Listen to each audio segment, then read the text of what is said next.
ಇವತ್ತು ಗುಲ್ಬರ್ಗಾದಲ್ಲಿ citizens of Gulbarga ಕಡೆಯಿಂದ ಒಂದು ಪ್ರೊಟೆಸ್ಟ್ ಹಮ್ಮಿಕೊಳ್ಳಲಾಗಿದೆ.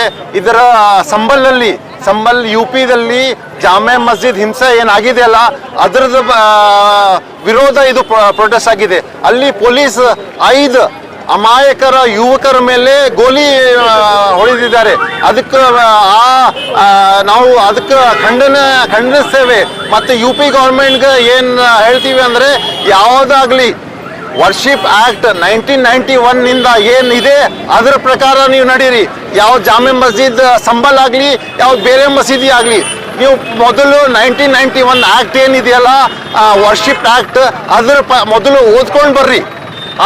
ಆದಮೇಲೆ ನೀವು ಏನು ಆ್ಯಕ್ಷನ್ ತಗೋತೀರಾ ಅದು ಡಿಸ್ಟ್ರಿಕ್ಟ್ ಕೋರ್ಟಿಂದ ತಗೊಳ್ಬೇಕಾಗಿಲ್ಲ. ನಾವು ಏನು ಡಿಮ್ಯಾಂಡ್ ಮಾಡ್ತಾ ಇದೀವಿ ಅಂದರೆ, ಸುಪ್ರೀಂ ಕೋರ್ಟ್ ಏನು ಬಿಲ್ಡೋಜರ್ ಮೇಲೆ ಏನು ಕ್ರಮ ತಗೊಂಡಿದ್ದಾರೆ ಸುಪ್ರೀಂ ಕೋರ್ಟ್, ಅದೇ ಪ್ರಕಾರ ಇದು ವರ್ಷಿಪ್ ಆ್ಯಕ್ಟ್ ಏನು ಡಿಸ್ಟರ್ಬ್ ಮಾಡ್ತಾ ಇದ್ದಾರ, ಮಸೀದಿ ಆಗಲಿ ಯಾವುದು ದೇವಸ್ಥಾನ ಆಗಲಿ ಅದ್ರ ಮೇಲೆ ಡಿಸ್ಟರ್ಬ್ ಮಾಡ್ತಾ ಇದ್ದಾರೆ UP ಗೌರ್ಮೆಂಟ್, ಅದ್ರ ಮೇಲೆ ಮೊದಲು ವರ್ಷಿಪ್ ಆ್ಯಕ್ಟ್ ಪ್ರಕಾರನೇ ಆಗಬೇಕು. ಇಲ್ಲಾಂದರೆ ಇದು ಸಂವಿಧಾನ ವಿರೋಧಿ ಕೆಲಸ ಆಗುತ್ತೆ. ನಾವು ಡಿಮ್ಯಾಂಡ್ ಮಾಡ್ತಾ ಇದ್ದೀವಿ, UP ಗೌರ್ಮೆಂಟ್ UP ಪೊಲೀಸ್ ಮೇಲೆ ಯಾರ್ಯಾರು ಫೈರಿಂಗ್ ಮಾಡಿದ್ದಾರೆ ಅವ್ರ ಮೇಲೆ FIR ಆಗಬೇಕು. ಯಾರು ಜಡ್ಜ್ ವಿತೌಟ್ ಆ ಮಸೀದಿ ಕಮಿಟಿಗೆ ಹೇಳಲಾರದೆ ಅವ್ರು ಕೆಲಸ ಮಾಡಿದ್ದಾರೆ, ಅವ್ರ ಜಡ್ಜ್ ಮೇಲೆ ಕೂಡ ಇದು FIR ಆಗಬೇಕು. ಮೂರನೇದು, ಯೋಗಿ ಗೌರ್ಮೆಂಟ್ಗೆ ಒಂದು ಸಾರಿ ವರ್ಷಿಪ್ ಆಕ್ಟ್ 1991 ವರ್ಷಿಪ್ ಆಕ್ಟ್ ಓದ್ಕೊಂಡು ಬರ್ಬೇಕಂತ ನಮ್ಮ ಡಿಮ್ಯಾಂಡ್ ಇದೆ.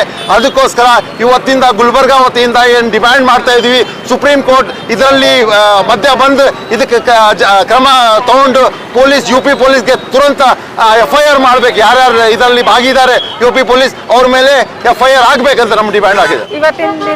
ಇವತ್ತಿನ ದಿನ ಇಲ್ಲಿ ಎಲ್ಲ ಸೇರಿದ್ದೀವಿ. ಇವತ್ತೇನಿದು ಇಲ್ಲಿ ಬಂದಿದ್ದೀವಿ ಎಲ್ಲ ಜನ.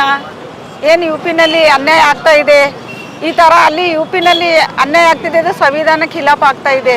ಸಂವಿಧಾನ ಅಡಿಯಲ್ಲಿ ಇದು ಮಾಡಬೇಕು. ಏನಾದರೆ ಇವತ್ತು UPನಲ್ಲಿ ಆಗಿದೆ, ನಾಳೆಗೂ ಗುಲ್ಬರ್ಗಾದಲ್ಲಿ ಭೀ ಆಗ್ಬೋದು, ಇಡೀ ದೇಶದಲ್ಲಿ ಆಗ್ಬೋದು. ಇದು ಥರ ಅನ್ಯಾಯ ಆಗಬಾರ್ದು. ಇದು ತುಂಬ ಅನ್ಯಾಯ ಆಗ್ತಾ ಇದೆ ಎಲ್ಲ. ಇದು ಮುಸ್ಲಿಂ ಸಮಾಜ ಅಂತಲ್ಲ, ಇದು ಎಲ್ಲರಿಗೂ ನಮಗೂ ಬಂತು, ಎಲ್ಲ ಸಮಾಜದವ್ರಿಗೂ ಬಂತ್ರಿ. ಯಾವ ರೀತಿ ಅನ್ಯಾಯ ಆಗ್ತಾ ಇದೆ ಇದ್ರ ಖಿಲಾಫ್ ಗೌರ್ಮೆಂಟ್ ಸರ್ಕಾರ ಇದ್ರ ಖಿಲಾಫ್ ಆ್ಯಕ್ಷನ್ ತೊಗೋಬೇಕ್ರಿ. ಅವರಿಗೆ ಸಂವಿಧಾನ ಖಿಲಾಫ್ ಯಾವುದು ಆಗ್ಲಕ್ಕೆ ಕೊಡ್ಬಾರ್ದ್ರಿ. ಆಕೆ ಇಮಿಡಿಯೇಟ್ಲಿ ಅರೆಸ್ಟ್ ಮಾಡ್ಬೇಕ್ರಿ. ಅವ್ರು ಯಾರಿದ್ರು ಭೀ ಅನ್ಯಾಯ ಖಿಲಾಫ್ ಅರೆಸ್ಟ್ ಮಾಡ್ಬೇಕು. ಅವ್ರಿಗೆ ತಕ್ಷಣವೇ ಶಿಕ್ಷೆ ಆಗ್ಬೇಕ್ರಿ. ಇಷ್ಟೊಂದು ಹೇಳಿ ನಾನು ಮಾತು ಮುಗಿಸ್ತೀನಿ. ನನ್ನ ಶೀಲಾಗ